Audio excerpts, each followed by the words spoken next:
As per some sources, there are around 1.3 billion websites in the world today, and around 40% of them are WordPress based websites. So, say around 650 million websites would be 50%.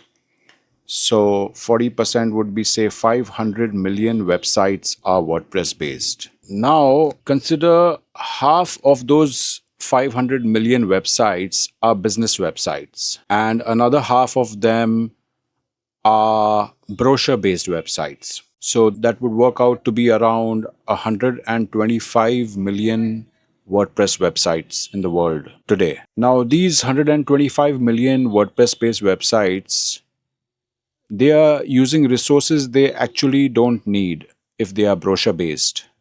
They don't need all the dynamic features. Now consider on an average, each of those websites is spending around $300 or around 30,000 Indian rupees in total cost, including at launch and including maintenance. So that would work out to be around $40 billion in wasted resources. Okay, now let's try to understand what economical means when we talk about websites. The first is, what is the cost to build the website?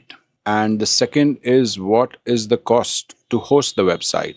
And the third is, what is the cost to own the website? That would be the total cost of ownership. That's what we mean when we talk about economics of a website. Now let's get into the website economics by stage. First stage is at launch, and the second stage is after launch. Getting into the stage at launch. So the first one at launch is the domain name, the second is hosting, and the third is development charges. So domain names, in most cases, they are common. There are some major differences when it comes to choosing a TLD or the top level domain.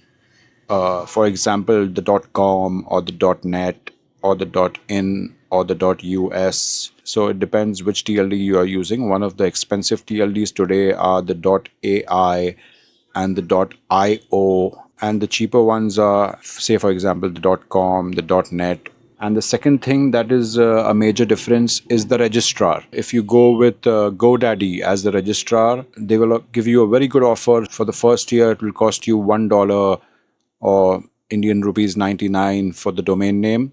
And from the second year onwards, there will be a healthy markup that they will keep on the domain name, which is, say, around 30% of the actual cost. Now let's move on to hosting. So there are two kinds of hosting we can go for. On one hand, we have the runtime servers, and on the other hand, we have the static and serverless functions option, depending on which architecture you choose for your website. The examples of these are hosting providers or cloud providers. So that is one major economic factor we should consider. And the third one is development charges. These are also common in most cases. There are some major differences when it comes to the geography of the developer you hire, and there are some differences when it comes to the skill of the developer you hire. So these are the factors to consider under development charges. Now we can move on to the economics of website ownership after launch. So after launch, the three same heads prevail. So first one is the domain name.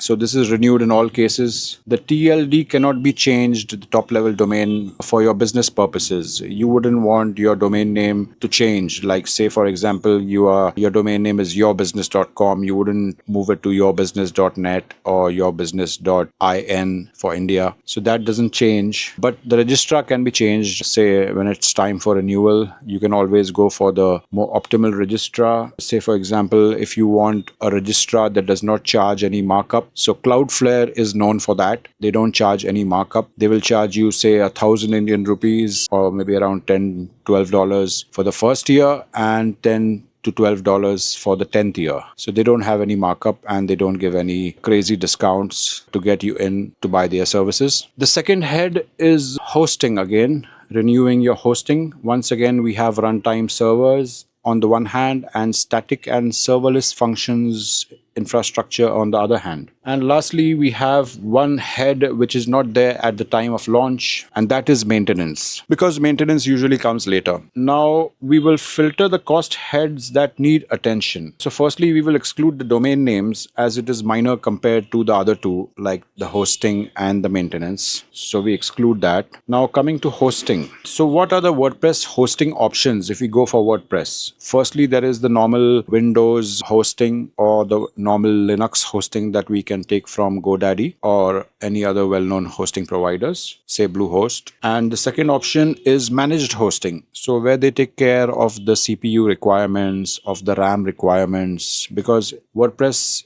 needs a runtime server to run. So that is the managed hosting plans they have, which are on the higher side compared to Windows hosting or Linux hosting with fixed number of CPUs and RAM available for your website. And lastly, we have VPS hosting, so where you can actually take a virtual private server and, host your WordPress website out there. And the last option is, of course, you can have your own hardware where you set up your own server and you can run your WordPress website self-hosted. So the WordPress app needs runtime servers, it needs RAM, it needs CPUs, and of course it needs storage, so where you can store all your data, website data. Now, what does static and serverless hosting need? It basically needs object storage, because your files are static files, static HTML files, static style sheets, and JavaScript files. So basically you need object storage. And lastly, they need serverless functions only as needed. Say for example, you need a contact form. A static website won't be able to just, have a contact form without some serverless function. So you need like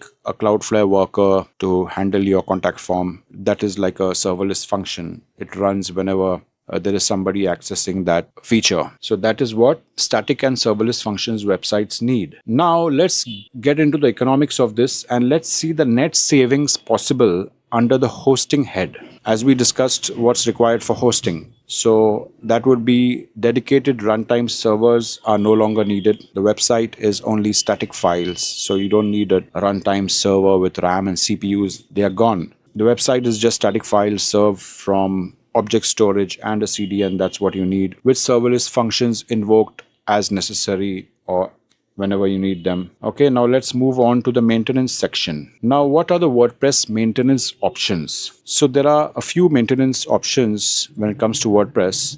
The first one is ignore maintenance completely. And that is what some businesses actually do. They build the website in WordPress and then they forget it and let it be as it is. They don't update anything in the back end. That is a riskier option, but that is what businesses actually do without realizing it. The second option is hire the same developer who built your website. A third option is hire some other developer. And a fourth option could be hire an in-house tech-savvy person who can click the update button as needed, but that is also a risky business unless and until you hire an in-house developer who knows what he's doing, because sometimes clicking on update can take your website down due to compatibility issues. And the last option is do it yourself. That is similar to hiring the tech savvy person, just you're the one who's clicking the update button. Now, what maintenance is needed for WordPress? Firstly, WordPress needs PHP updates. That is the programming language on which WordPress runs, and that needs to be updated as and when new versions of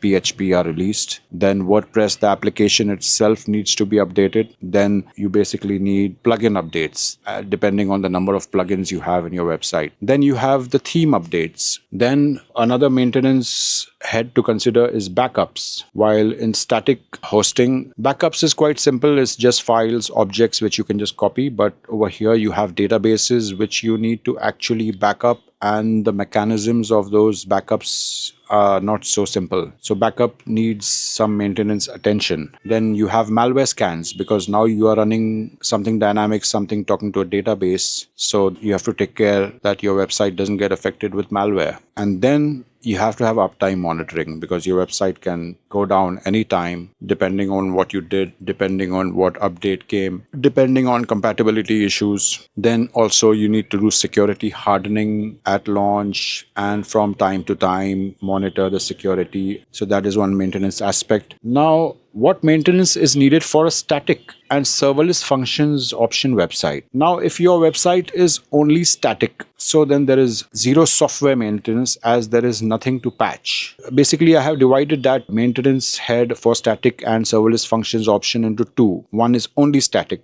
You don't even have a contact form. You just have a button with the email address. Somebody clicks on it and the email application opens. Means your website doesn't do anything dynamic. The second option is static plus serverless functions and Cloudflare workers probably which are running. So in that option, you need to update serverless functions as needed. Means if you have one function, you have a form, contact form, brochure websites, marketing, business websites, only need mostly that. So that's the only thing that needs update. Now the net savings possible under the maintenance head depends from near complete elimination of maintenance if you're purely static. If you have one worker, one function, one serverless function running, that is one thing that you need to update, or maybe two max. So that is the benefit and the economics of the net savings possible under the maintenance head for static and serverless functions. Now there are a few general points which I would like to talk about. Is that static website doesn't mean the content never changes. I mean, if you need another post on your website, just create a markdown file and you have another fresh content on your website. And the second point is developers often default to WordPress because there are some benefits such as if you go for WordPress, then you need maintenance. And this is a good way that developers can charge you with recurring costs and annual maintenance contracts. So lastly, let me end this video with my recommendation. Say a few $100s a year